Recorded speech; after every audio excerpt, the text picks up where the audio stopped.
about to close with a really special session. All of them have been special.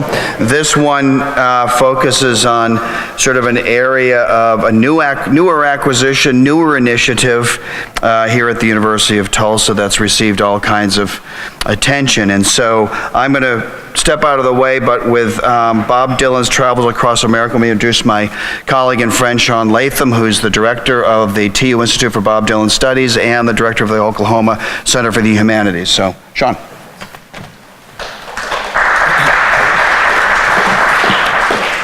So I'm going to speak out of two different roles here briefly. So as Brian said, among other things, I'm the director of the Oklahoma Center for the Humanities here at the University of Tulsa. And as you may have seen on your program and some of the material for this symposium, we're hosting and producing a performance of Oklahoma both tonight and tomorrow night at 8 o'clock in the auditorium at the museum across the parking lot here. This is a unique, we think it's never been done before, in fact, a unique production of Oklahoma with an all-black cast, which has allowed the actors and the director to reimagine what it means to think about that state, especially in that famous musical in the context of this particular state and its complicated racial history. So that show's sold out and has been sold out for a while. We do have a very small number of tickets because we put in chairs like this around the back of the auditorium. So I know we've been fielding some inquiries from conference participants, so if you're interested in attending that show, if you'll talk to me briefly or send either me or if Natalie's here, you send her an email, we'll try to hold a few tickets for you. The cost is $6.50. You'll just need to pay that in cash at the door to, either Friday or Saturday night, please. So I'm also, now I'm going to change my hat here, I'm also the Walter Endowed Chair of English at the University of Tulsa and the director of TU's newly created Institute for Bob Dylan Studies. That institute forms part of an exciting collaborative partnership that includes the Bob Dylan Archive, housed here in this building, and it lives just behind us here, which has been, and the Bob Dylan Center, which will be developed in Tulsa's thriving arts district downtown. Our mission at the Institute is to foster new research into Dylan's work, into his music, his context, his politics, and his extraordinary life. As an institute, we host an array of public programming and helped with today's panel. We held a symposium earlier this year called Dylan in the Classroom that brought together teachers from all levels to talk about how to bring Dylan into everything from an art classroom to a literature classroom to a music classroom and beyond. In addition, we helped produce new scholarship, including a forthcoming book called The World of Bob Dylan, and we shortly plan to begin organizing a worldwide network of popular music scholars. In the summer of 2019, we plan to host our first biennial International Bob Dylan Symposium here at TU. That'll be the very first weekend in June. Now, we began talking about and planning today's event almost as soon as the Institute took shape, and it's a genuine pleasure to welcome today two of the world's most distinguished music scholars and writers to talk about Dylan's travels across America. Both are here not only to share their work with you, but to begin their own forays into the archive and its riches. So part of what makes this panel particularly interesting is that they're here, they've been using the archive, looking into Bob Dylan, and they're going to come back in a couple of months, anywhere from 4 to 12 months, I think, and come back again and look further and deeper into the archive. So both of them today will be talking just a little bit about some of the things that they found just in the short time that they've been here. This requires an enormous amount of creativity and ingenuity on their part that they just looked at this stuff and have some things to say. No way I could do anything like that. So we have two speakers, and I'm going to go ahead and introduce them both just so we can be somewhat efficient about this. So the first panelist is John Troutman, a distinguished historian and musicologist who's the curator of American music at the Smithsonian National Museum of American History. His wide-ranging work is focused in particular on the critical cultural and historical study of Native American sound and music. His first book was the wonderfully titled Indian Blues, American Indians and the Politics of Music, and he recently published a book called, I'm going to butcher this, I think, Kikakila? Yeah? How the Hawaiian Steel Guitar Changed the Sound of Modern Music. And I don't want to butcher that because this book has won almost every award a book like this can win. It's won plaudits and awards from the Organization of American Historians, the American Musicological Society, and the International Association for the Study of Popular Music. He's organized a number of fascinating exhibitions, including Sounding American Music at the Smithsonian, and he'll offer us a broad overview of Dylan's work, as his title suggests, Bob Dylan's Travels Across America, or America's Travels Across Bob Dylan. And from his paper, we'll then turn to a much deeper dig into a little bit of, into a key moment in Dylan's past, into one of Dylan's literal travels across America. And to talk about that, we're welcoming Clinton Heylin, who I suspect needs no introduction to anyone who has looked into Dylan's life and times. He's the author of 25 books on a whole range of subjects in popular music and culture, including works on Van Morrison, punk music, and the bootleg industry. Also Orson Welles, Shakespeare, and many other things besides. Most notably, for our purposes today, he's the author of Behind the Shades, perhaps the most detailed biographical account we've got of Dylan's life and art. I consider it essentially the dispositive biography. And it is accompanied by more focused book-length studies that Clinton's been publishing on key moments in the songwriter's tumultuous career, including a book called Trouble in Mind about Dylan's gospel years, and Judas, which just came out, about Dylan's famous 1966 tours, where he's sort of being booed and receives and performing in front of very hostile audiences. I suspect, in fact, that Clinton knows more about Dylan than Dylan even knows about himself. So this is a very exciting pairing. We're grateful to have both of these scholars here and to get, in some ways, one of our first looks into the archive with scholars who really know how to use its materials. So please join me in welcoming John Troutman.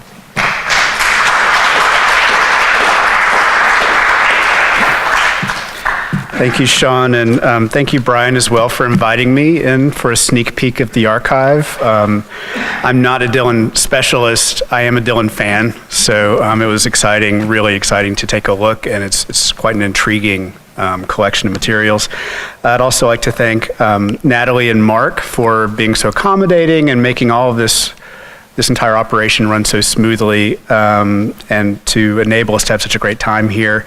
And also James and Diana, Renee and Caroline for everything that they've done this week.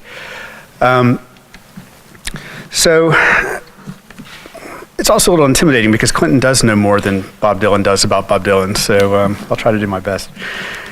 But I have a few comments here. Because I'm not a Dylan specialist, I thought I'd try to kind of take a different approach. When I saw that the panel's theme was Bob Dylan's travels across America, I began to think about what that could look like in terms of an exhibition based upon the materials here and elsewhere. So that's kind of the way in which I've framed this talk today. For nearly 60 years, Bob Dylan has traveled across America, captivating and sometimes polarizing his audiences. His literal and lyrical dislocations and migrations have both enthralled his chroniclers and bedeviled fans.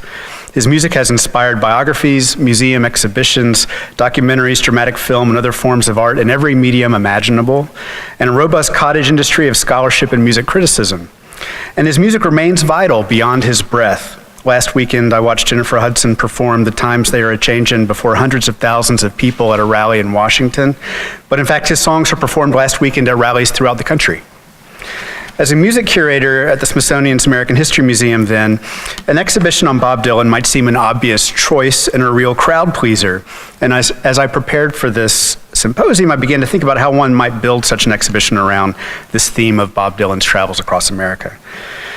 Now, like any exhibition topic, this one presents its own unique challenges. At the museum, for example, some of our exhibitions synthesize the work of leading scholars outside of the museum, while others highlight the research of our curators on our staff. On the one hand, then, how might one synthesize historian studies of Dylan's literal and metaphorical travels? And on the other hand, with hundreds of books written on Dylan, how could I possibly argue anything about Bob Dylan that is either unique or hasn't been said before? Now, I do know some things about him. I became a fan while I was a teenager. I've seen him many times. I've read all sorts of books about him. In decades past, I tried to write songs like his and covered songs from him in different bands. He even caused me to sin in a bit of a sinning double whammy, if that's a thing. When Napster emerged, first sin, I illegally downloaded Dylan music. And second sin, it was a bootleg at that. I admittedly hovered over that dial-up connection for days or perhaps weeks to download just one bootleg. One bootleg because it comprised the size of 45 CDs, capturing every second of existent recorded sound uttered by him during the year 1966. Now, this is not the official box set of every live musical performance from 1966 that Clinton wrote the liner notes for. No, that box set, it's 36 rather than the 45, and the extra 9 were comprised of all of his vitriolic press conferences from the year 1966 and semi-coherent ramblings in D.A. Pennebaker's documentary microphone. Clinton's box set, I'll say, is much better, and you may help me absolve my sin or sins if you buy a copy of it later today. Ultimately, however, my Dylanology degree is comparable to a questionably accredited BA at best. I instead built my career thinking about other questions in the history of American music. My last book, for example, explored the history of the native Hawaiian steel guitar, in part to demonstrate the global influence of an indigenous musical technology, and in part to recast the history of America's Southern music, not as black and white, but as multiracial and multicultural, the art and labor found within a remarkably dynamic and technicolor world. Dylan's musical world, likewise, is quite technicolor in its origin and enduring character. From his days as a pimply-faced troubadour from a nice Jewish family living in the snow-filled streets of Hibbing, Minnesota, he's journeyed within the traditions of many of our most significant musical forms, including those of the blues, labor, and civil rights protest songs, hillbilly, and gospel songs. In fact, yesterday I watched an interview with Mavis Staples in the archive where she's describing one of her earliest conversations when the Staples singers were performing with Dylan in the early 60s, and he had told her that as a 12-year-old, he was dialing into this radio station in Tennessee that featured all this great gospel music, and that was what she used to listen to, so they had this kind of really interesting moment there. In turn, the global migration of his music has impacted the lives of an extraordinary range of artists, from Japanese rock duos to Italian hip-hop groups. He continues to reach new generations of listeners through a variety of enterprises, including contracting and streaming services that reach the grandchildren, in some cases the great-grandchildren, of his earliest fans. But he shrewdly seeks new audiences of elders as well. It's no accident that after recording an album of Sinatra standards in 2015, his first of 5 albums worth of crooners from the Mid-Century American Songbook, he provided his only interview of note to AARP, the magazine, a publication delivered by mail that catered to a unique population who still bought CDs in 2014 and 15, and the only population to maintain a healthy nostalgia for Frank Sinatra.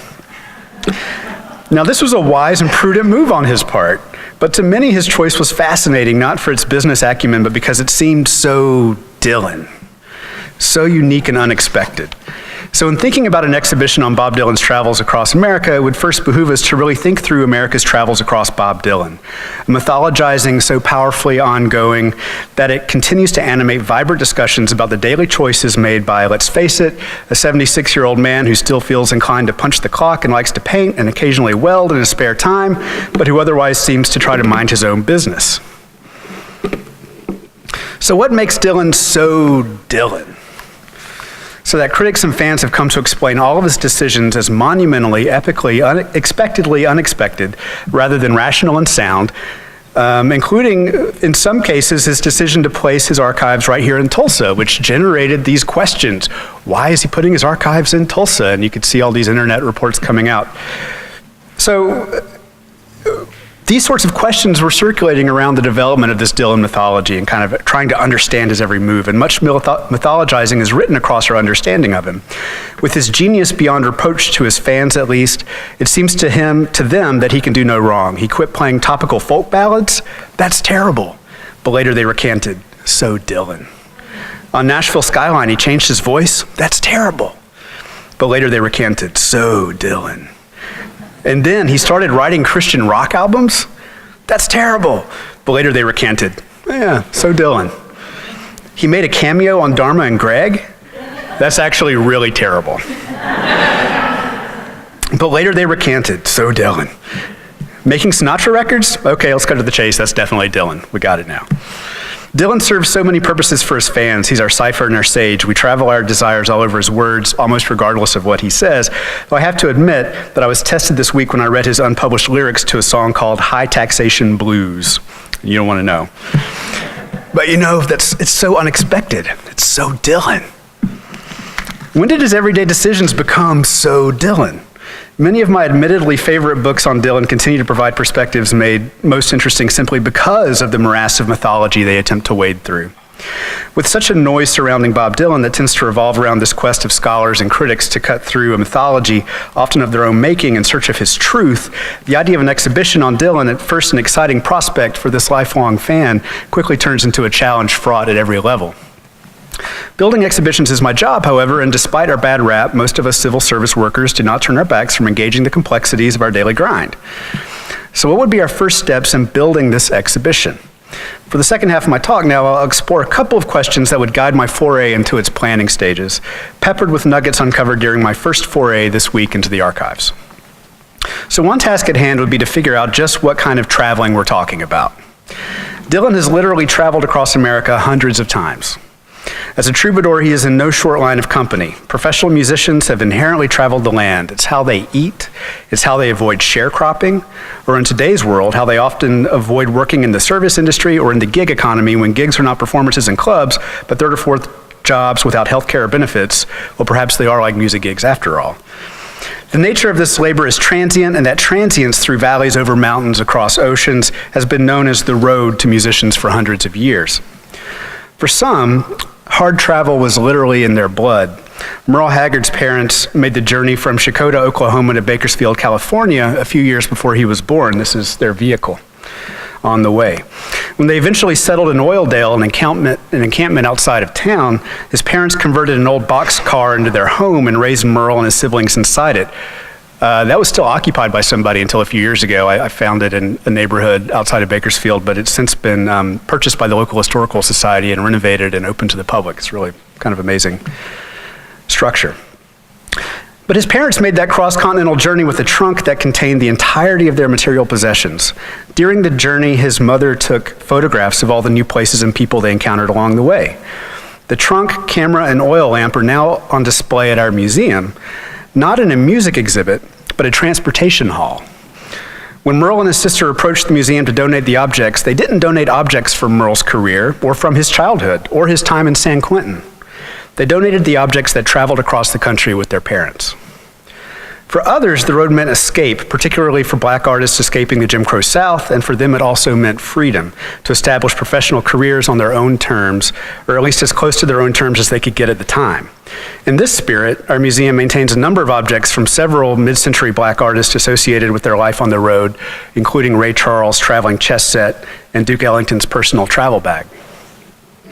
So when I think of Bob Dylan literally traveling across America, I think first about the road, his tours, about his ongoing and legendary self-styled never-ending tour, though I wonder whether Willie Nelson or the last living original member of the Platters, Gaynell Hodge, might have him beat.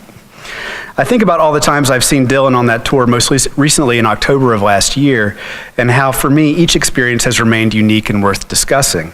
His tours could certainly provide a worthy entry point for our exhibition.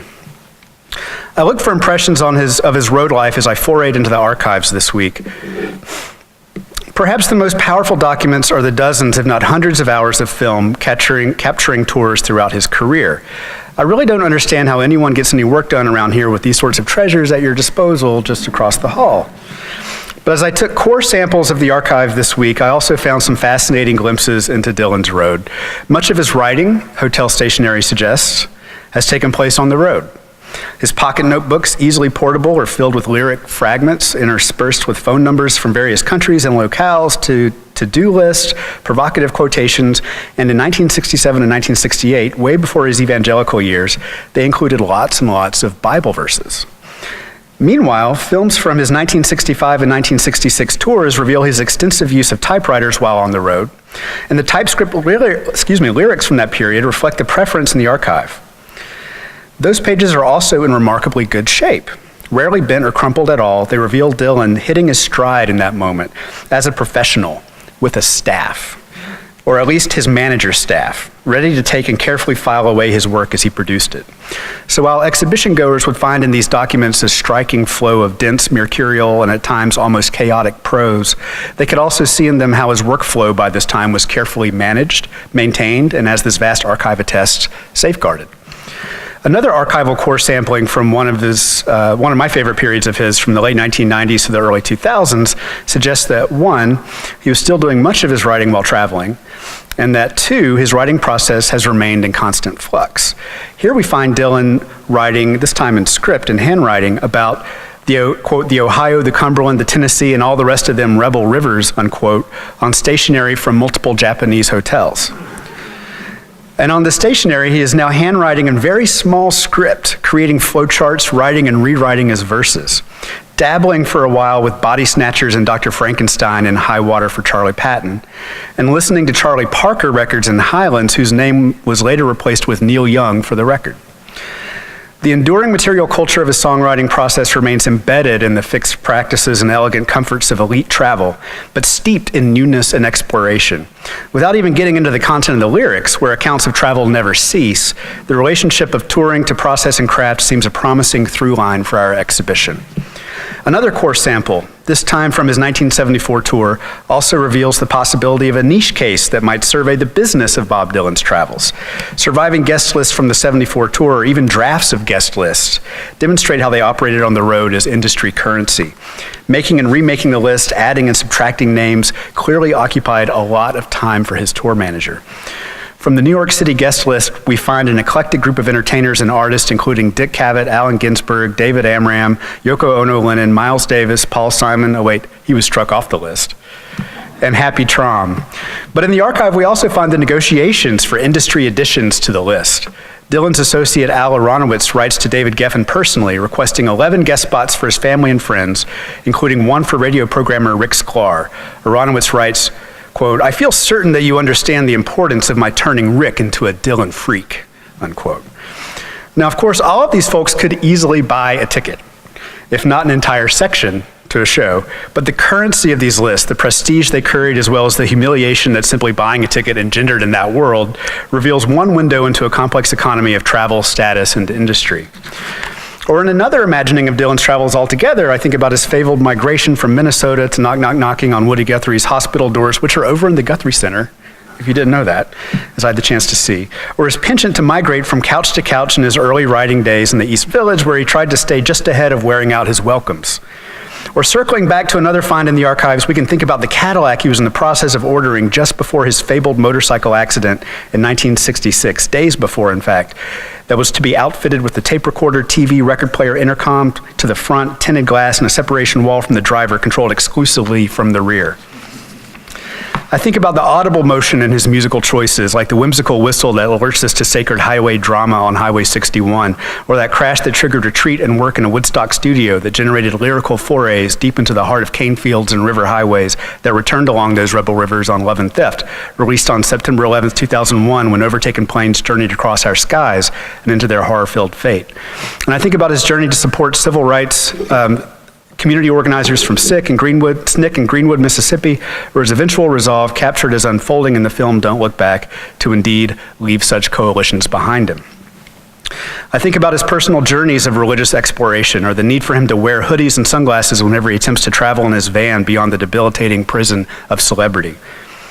Through surveying the nature of such travels, visitors could gain a quick sense of how much we know about Bob Dylan and how much of his life and that of his children he has succeeded in protecting from such scrutiny, despite the efforts of his most devoted followers literally to rummage through his garbage searching for clues. But the other big question that we must ask in proposing our exhibition, a question that also prompts my final thoughts, is simply, why should our visitors care? Beyond influencing the art of fellow musicians, in the big picture, what is the significance of Bob Dylan in American history? A critic in the local weekly in DC recently quipped in his 2017 year-end music review that the guitar has fallen along the way of the sousaphone. It's true, sales are way down, as Gibson's guitar's impending bankruptcy demonstrates. I recently watched Bill and Ted's Excellent Adventure with my 9-year-old son.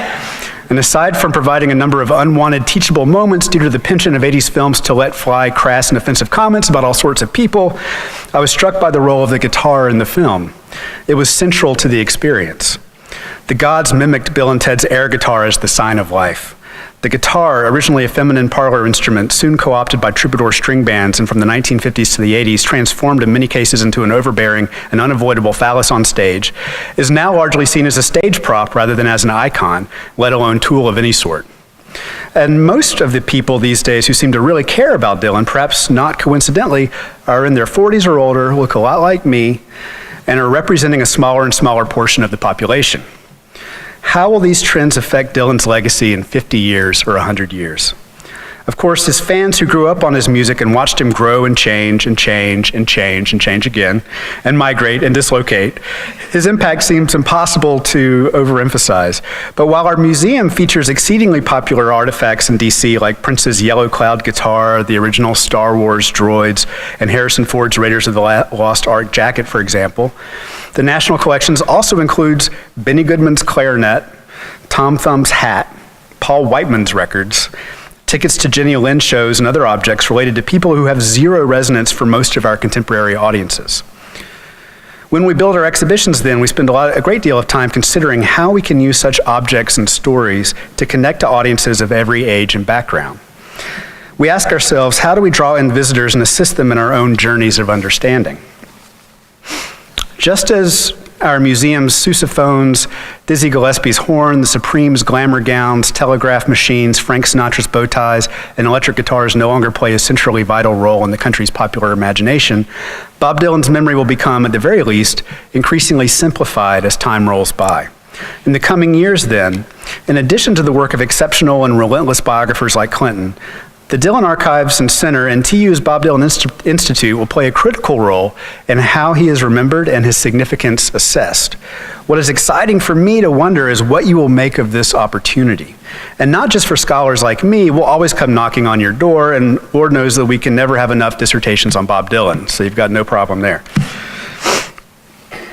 No, what is most exciting for me is to think about how at the center you will help those other visitors, school groups, locals, and their visiting relatives, tourists, see themselves in these materials, no matter who they are and how much they love or hate or even recognize the music of Bob Dylan.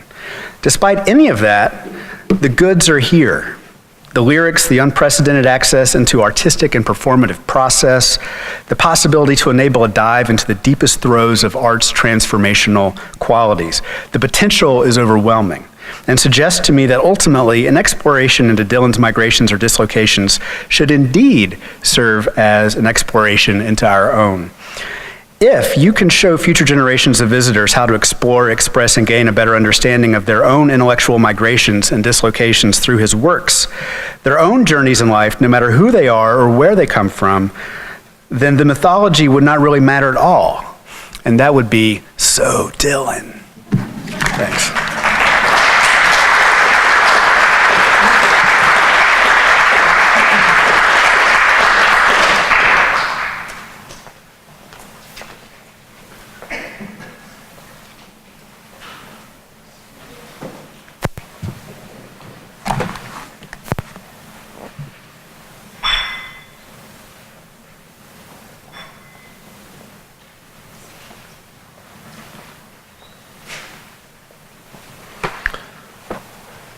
Good afternoon. Can you hear me okay?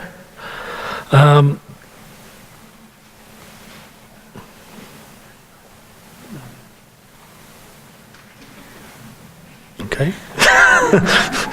I thought I was doing okay, but anyway. Thank you, John. That was great. I'm going to take a completely different approach, not because I think John's approach was wrong, but because I like to start at the beginning.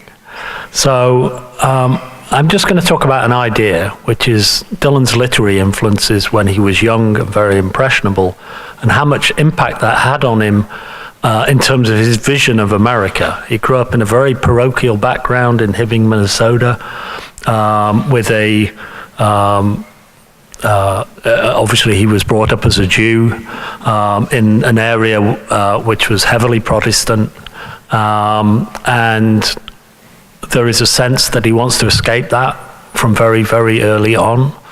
And the way that he managed to achieve that is part of what made him who he became.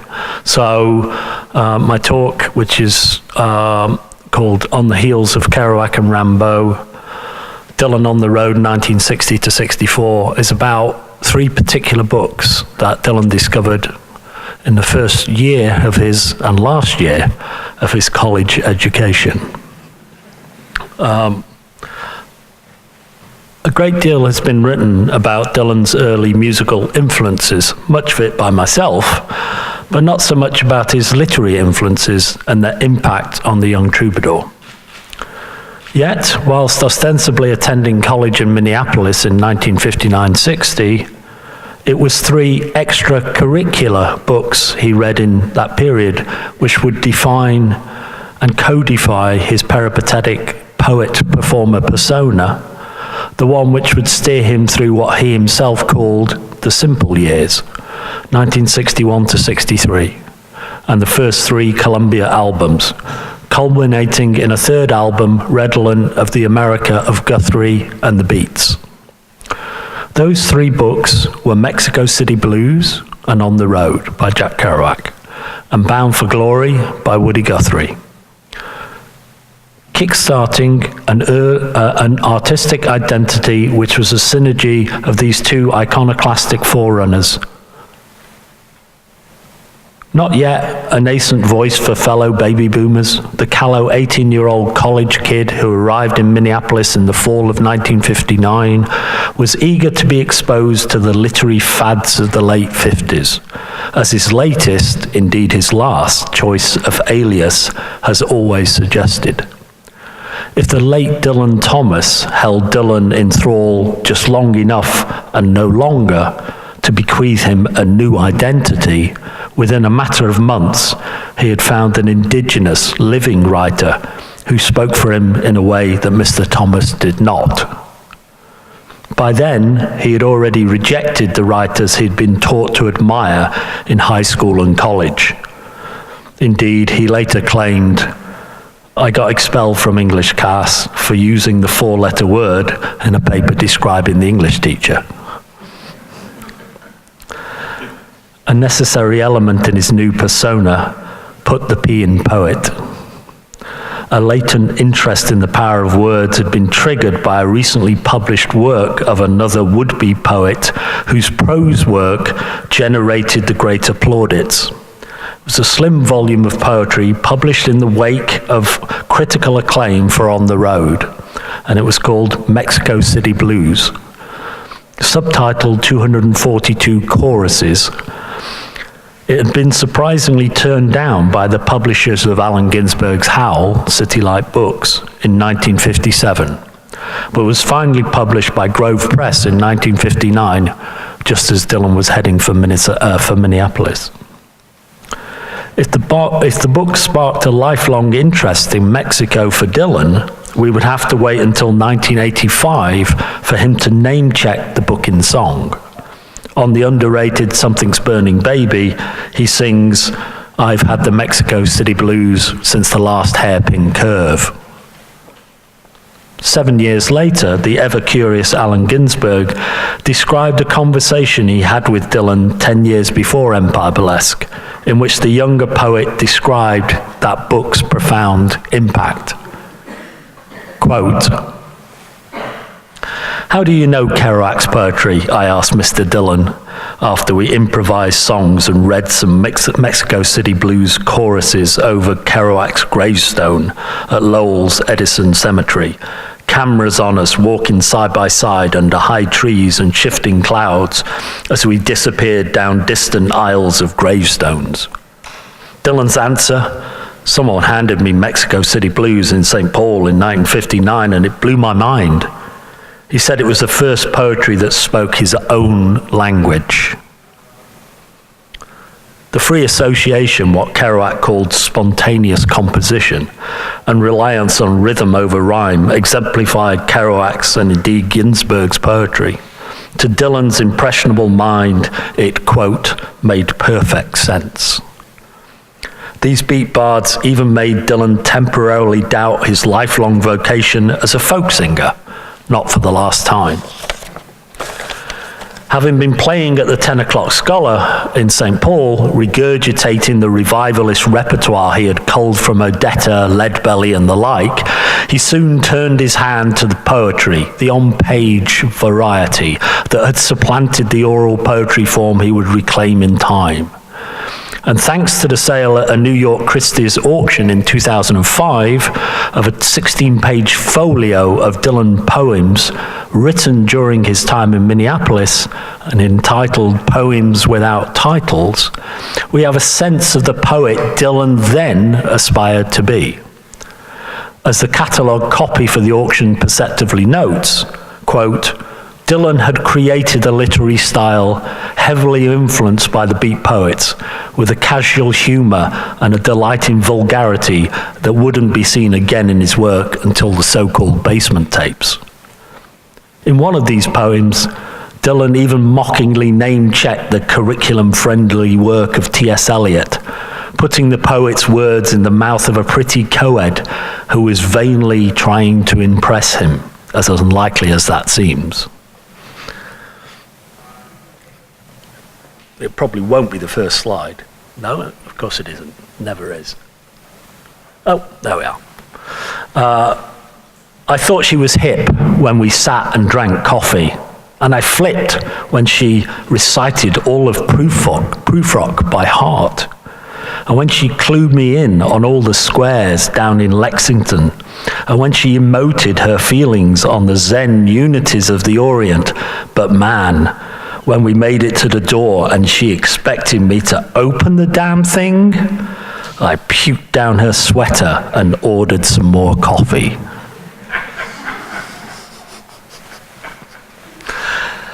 Obviously not a new man. For now, though, Dylan's aesthetic universe remains circumscribed by Hibbing and Duluth on the one hand, Minneapolis and the occasional foray to Madison on the other.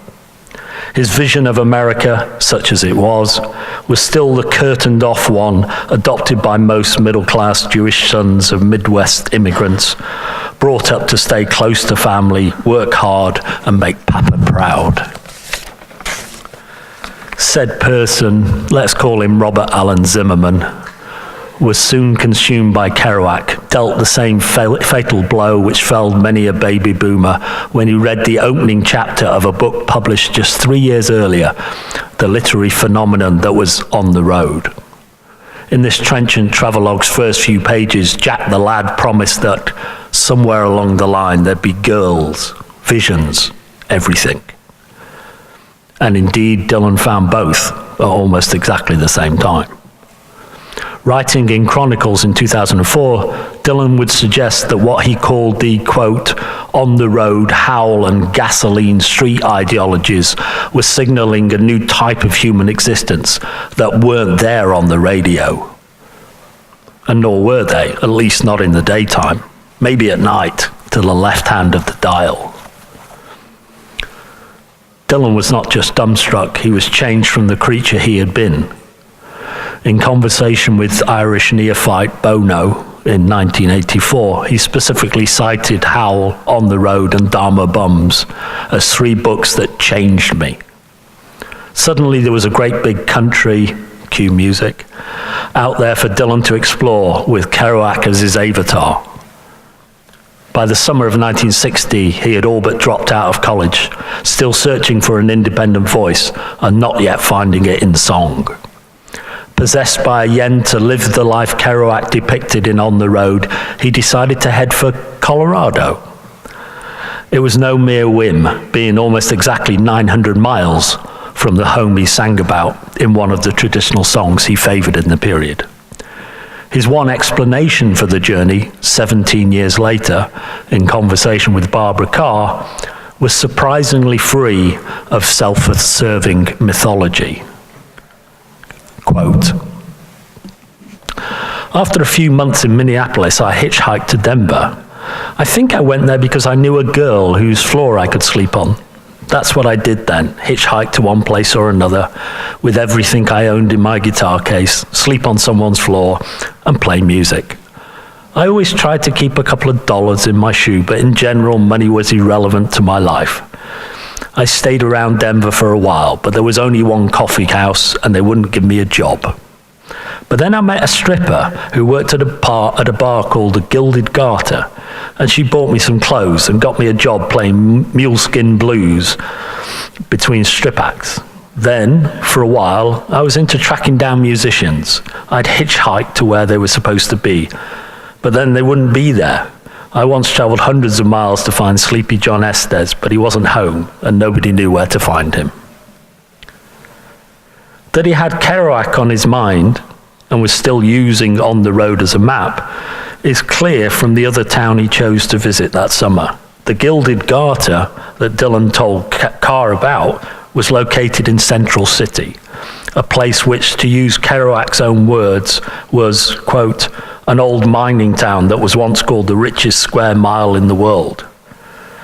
Jack's description of his 1948 visit to the old prospector town, and Dylan probably wouldn't have realized how old that visit was enticing enough to lead the folk poet there, suggesting a glorious time could be had by all.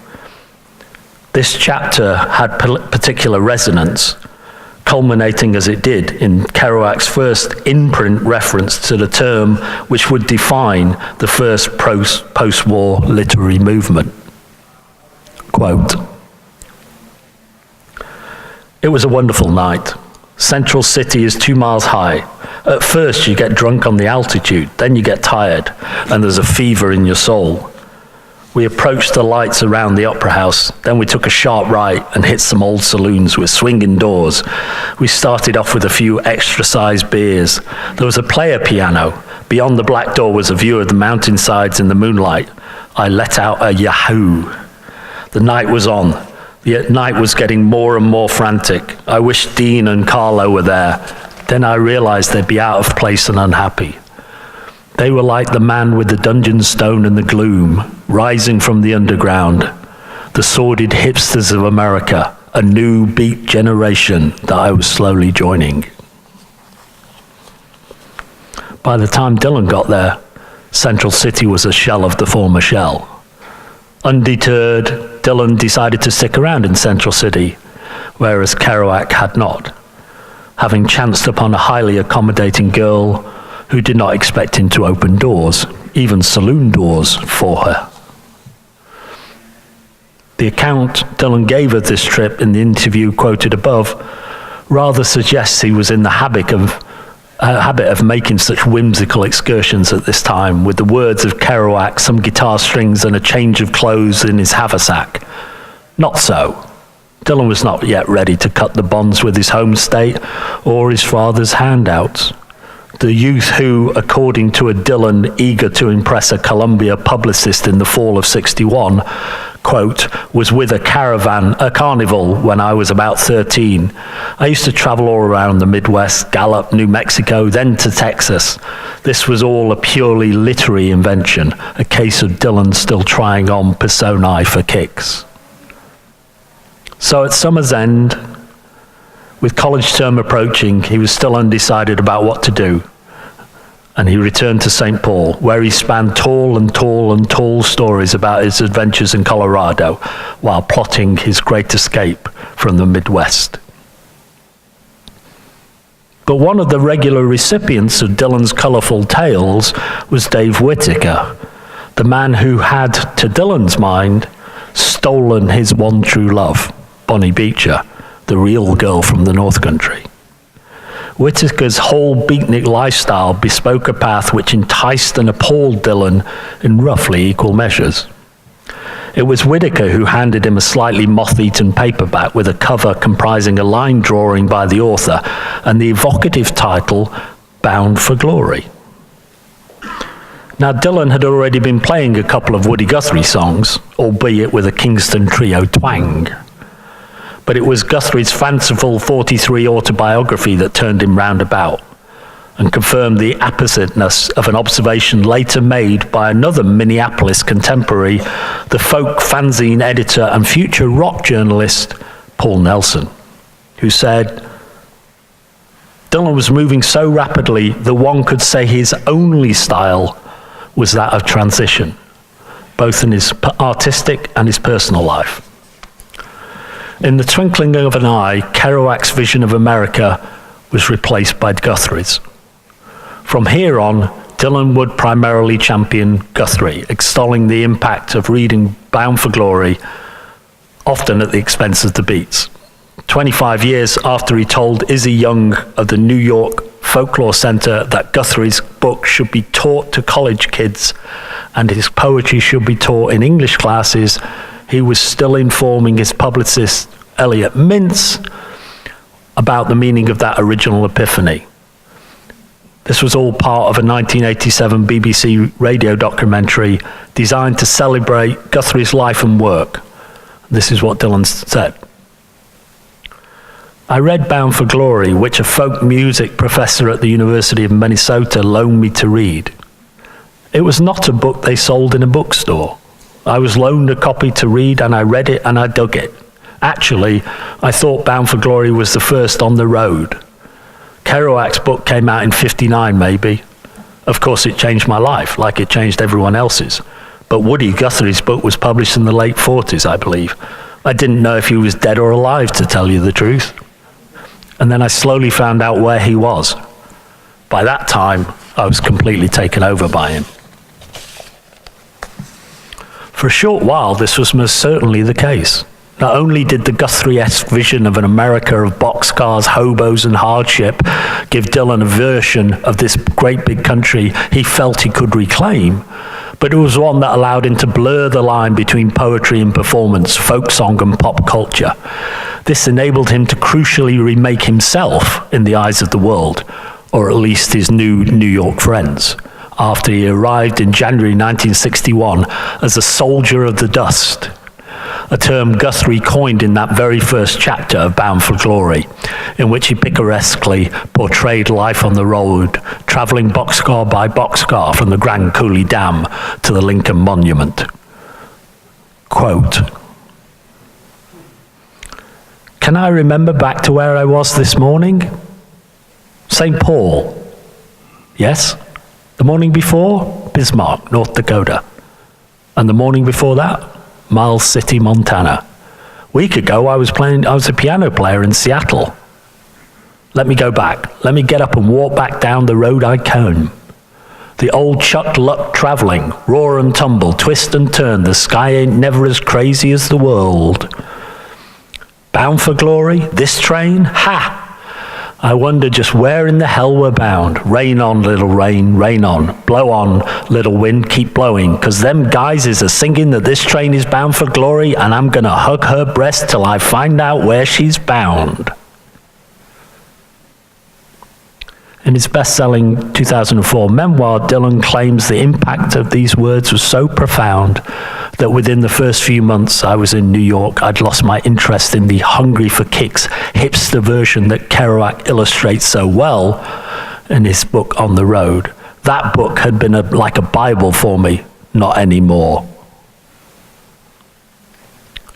Methinks he doth protest too much. The underfelt of his beat aspirations and the idea of being a published poet would stay with him till he skidded off his bike and found country rock. When he describes himself at the end of his very first published poem, a broadside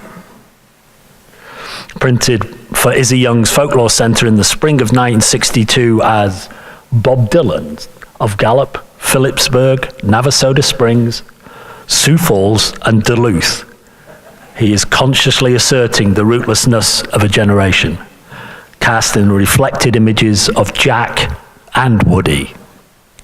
That spring, he would write Blown in the Wind, his first real poem in song, and the first hard evidence he might have his own voice to sing with.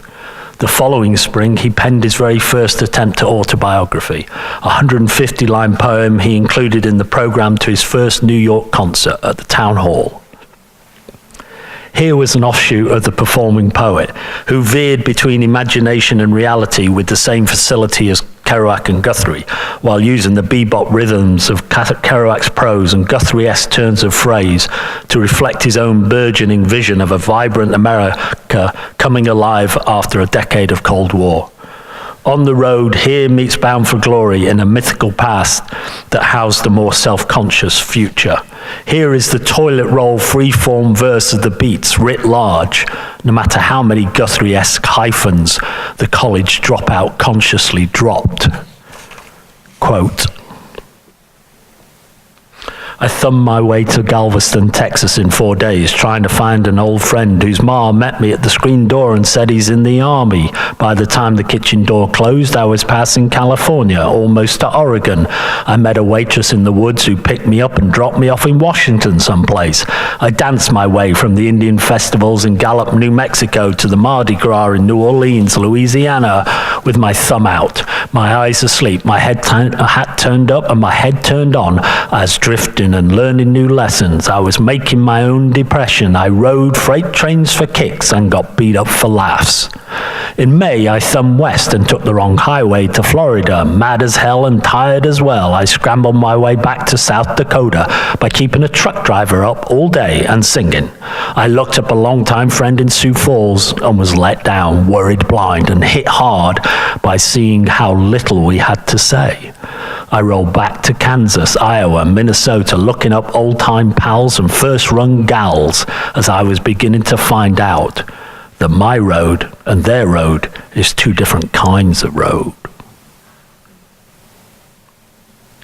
Inevitably, this young man who was moving so rapidly that one could say his only style was that of transition, was never going to stay in any one place for long.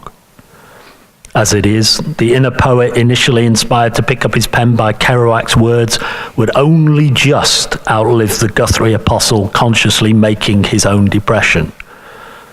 The latter of these formative figures would perforce be put out to plentiful pasture at the end of October 1963, after an expose in Newsweek revealed how Dylan's carefully constructed, almost a hobo past had always been a sham, and he really was a clean-cut kid from Duluth, Minnesota. Dylan's rapid-fire response was to pen a song he initially called Bob Dylan's Restless Epitaph, later Restless Farewell, which was both a real-time riposte to Newsweek and an epitaph to that peripatetic persona. Yet Dylan's most sustained retort to the questions Andrea Svedberg's Newsweek hatchet job raised in his febrile mind was to take to the road that winter. Newly inspired by a December day spent in the company of Ginsberg, the beginning of a lifelong friendship, Dylan determined to see if Kerouac's America lived on and if he could still embrace the life he had previously only lived out in rhyme. He decided he would make one last epic journey, a 21-day partial recreation of Kerouac's 1948 cross-country sortie, during which he would return to both Denver and Central City 3.5 years on. Setting out in early February 1964, he found the former city was now eagerly awaiting the folk singer it had rejected in 1960, while an out-of-season Central City was all but derelict. But as Dylan was chauffeured from state to state by his friends, hardly the boxcar existence of Bound for Glory, he was finding out visions came from within, not without. The trip would result in two key breakthrough songs, Chimes of Freedom and Mr. Tambourine Man, neither in any way framed by the language of Kerouac or Guthrie. Hopefully, find the right one. He had shed another skin and found a new guru, one who expected his followers to turn inward to find their muse, lest they end up like him. For as Dylan eloquently put it in 1974, he started into dealing with slaves till something inside of him died. That person was 19th century French symbolist poet Arthur Rimbaud. As Dylan traveled across America with his uber hipster friends, the burly Victor Mahmoods and the pill-popping Paul Clayton, the realization dawned that the days of traveling anonymously from place to place with everything I owned in my guitar case to sleep on someone's floor and play music would soon be gone. His was already a fame 10 times that which drove Kerouac to drink himself into an early grave. And it was a very public kind of fame, that of the traveling troubadour. As such, it was not mere aesthetics which would steer Dylan onto that drunken boat, or if you prefer, magic swirling ship. He was now public property, something brought into sharp relief by one particular incident which occurred early on in that February jaunt, confirming that he was already too famous to ride the rails for fun. It took place at a record store in Charlottesville when Dylan stopped off to see if they were carrying his new record, The Times They Are A-Changing, described as follows by his first biographer, Anthony Scaduto. Quote, "The word flashed through the store.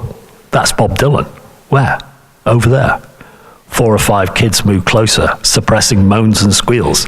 Dylan looked around at them and his guard moved in around him. "Man," said Dylan, "there's a lot of people in here. Let's split." He hustled out to the street, followed by several of the customers. "They're closing in on us," Dylan said. "Let's move." They got into the car, rolled up the windows and raced away. "Man, they almost got me." From here on, the quest would necessarily have to be an internal one. To become that poet who makes himself a visionary through a long, boundless and systematized disorganization of all the senses. A phrase Rimbaud famously coined in 2 letters to Georges Isambard and Paul Demeny in May 1871. And as Dylan told Pete Carman, a friend of girlfriend Susie Rotolo, Rambo's where it's at. That's the kind of stuff that means something. That's the kind of writing I'm going to do. And with Mr. Tambourine Man, a song he began 10 days into his journey into Dark Heat, he was true to his word. This up there is the draft that he wrote after waking from an all-nighter at that year's Mardi Gras. This seminal song in draft form on New Orleans hotel notepaper. It would be another 3 months before it received its first transcendent performance at London's Festival Hall. But Mr. Tambourine Man turned the key, opening his mind to the visionary writings of Rimbaud, leading to Gates of Eden and beyond. It would place Dylan beyond the pall of the American travelers who previously inspired him, and would produce a form of verse in song which would transcend even their poetry's well-defined boundaries. He had outgrown Jack and Woody. So long, Mexico City Blues. Howdy, Illuminations. I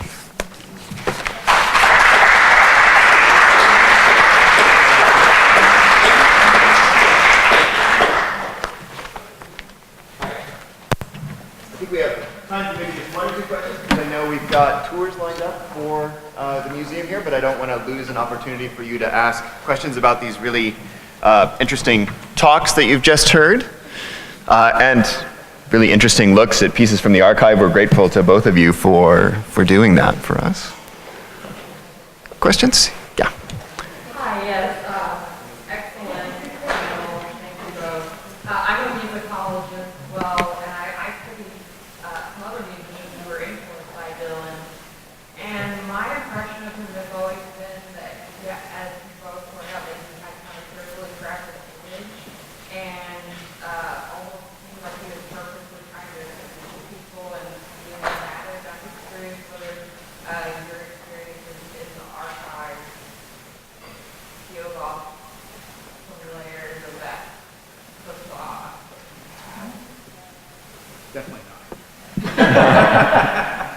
It just grows deeper and deeper. I don't know what you think. Well, I mean, I have to say, from just spending 3 days in the archive, yeah, absolutely. Because what you actually see is the human side of the artist.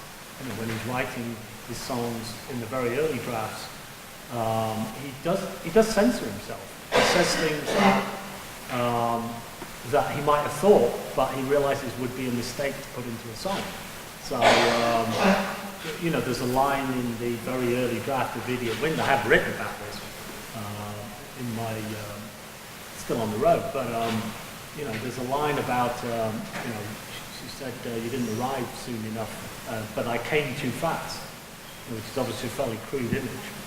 And it's there in a number of the early drafts of the song. He very wisely cuts it from the song before he records it. You know, because, so that's, you're seeing a dimension that is there, both as a craftsman, because he's smart enough to know that it's not a very funny joke, and actually it just makes him look bad. And he produces an image that is so much more apposite and works, both on the page and in performance. So you see both sides of the personality. You see him as a craftsman, a technician, as an artist and a poet, but also the human side, because he's, in that original draft, he's showing much more of the pain of the breakup with his wife. And the possible suggestion that he might have suffered from premature ejaculation. Well, that's one thing that surprised me about the archive is that Dylan would be willing to turn over all these materials and he kept this sort of self-crafted image. So it's just interesting to me that the archive happened. I'm with you. I'm astonished that it's happening in his lifetime, but then I'm astonished that it's happening in the lifetime of any major artist. I mean, Sean would have a better idea, but I'm struggling to think of an artist of Dylan's stature whose archive has been made public, in inverted commas, in their lifetime. You know, it is an extraordinary gift. I think one thing that I would say is I've always been really intrigued by his musical choices and his identification of individuals as musical collaborators. So one of the in the archive there are dozens of hours of footage of him in the studio working on various records with artists. And over the last couple of days, I was spending some time looking at about 10 hours of footage for his Time Out of Mind record from 97, right? Yeah.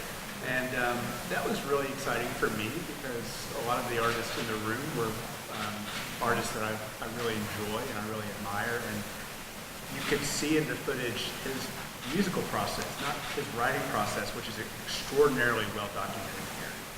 It really is unbelievable how you can see that process unfolding.